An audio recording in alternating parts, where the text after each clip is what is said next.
ഇന്നലെ മുതൽ മാധ്യമങ്ങളൊക്കെ ചർച്ച ചെയ്യുന്ന വളരെ ഗൗരവമുള്ള ഒരു പ്രശ്നം,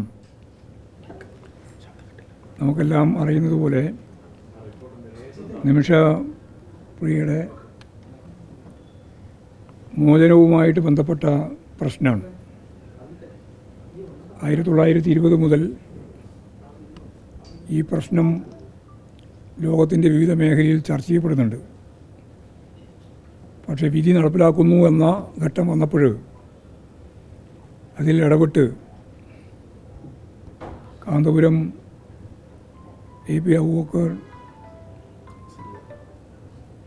നമ്മുടെ പ്രിയപ്പെട്ട എല്ലാവരുടെയും പ്രിയപ്പെട്ട മുസ്ലിയാരായി ഇപ്പോഴും മാറിയിരിക്കുകയാണ്. കാരണം മാധ്യമങ്ങളെല്ലാം കാന്തപുരം APയെ സംബന്ധിച്ച് വലിയ രീതിയിലുള്ള അഭിനന്ദനങ്ങളാണ് നൽകിക്കൊണ്ടിരിക്കുന്നത്. സ്വാഭാവികമായിട്ടും മനുഷ്യത്വം ഉയർത്തിപ്പിടിക്കാനും മതനിരപേക്ഷ മൂല്യമാണ് കേരളത്തിൻ്റെ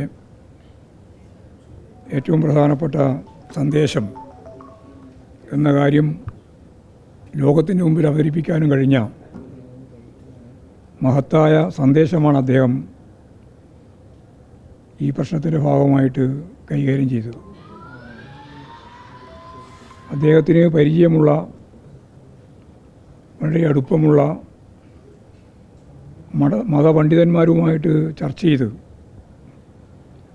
അവരാണ് പിന്നീട് അവിടെ ഭരണാധികാരികളുമായി ബന്ധപ്പെട്ട് തൂക്കിലേറ്റുക എന്നത് മാറ്റിവെക്കാൻ തീരുമാനിക്കപ്പെട്ടത്.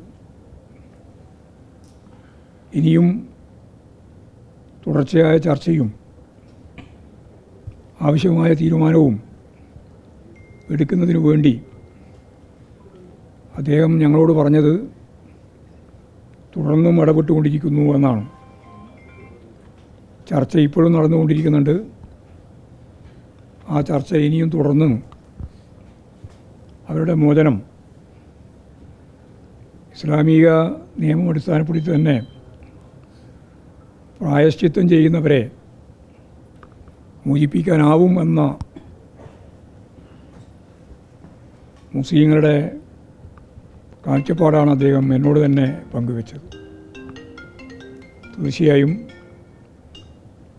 വലിയ പ്രതീക്ഷയോടുകൂടിയാണ് അദ്ദേഹത്തിൻ്റെ ഈ ഇടപെടലും തുടർന്നുള്ള ചർച്ചയും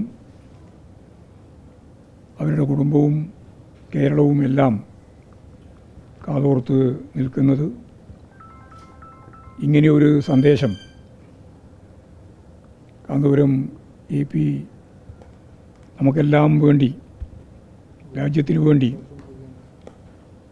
വർഗീയ ധ്രുവീകരണത്തിനു വേണ്ടി നടക്കുന്ന നിരവധി ശ്രമങ്ങൾക്ക് ഇടയിൽ ഫലപ്രദമായ മാനവികത ഉയർത്തിപ്പിടിച്ചു എന്നുള്ളത് ഇന്ന് കേരളം മുഴുവൻ ചർച്ച ചെയ്യപ്പെടുന്ന വിഷയമായി മാറിയിട്ടുണ്ട്. അത്തരത്തിൽ ഇനിയും തുടർന്ന് ഈ ചർച്ച മുമ്പോട്ടേക്ക് പോകാൻ ആവശ്യമായ നിലപാട് സ്വീകരിക്കും എന്ന് അദ്ദേഹം അസന്നിഗ്ധമായി വ്യക്തമാക്കപ്പെട്ടിട്ടുണ്ട്. നമുക്കെല്ലാം തീർച്ചയായും ആവേശം നൽകുന്ന സന്ദേശമാണ് അദ്ദേഹം നൽകിയിട്ടുള്ളത് എന്ന കാര്യം ഞാനിവിടെ സൂചിപ്പിക്കുകയാണ്. തുടർ ചർച്ചയുണ്ടാവും എന്ന് തന്നെയാണ് പറഞ്ഞത്.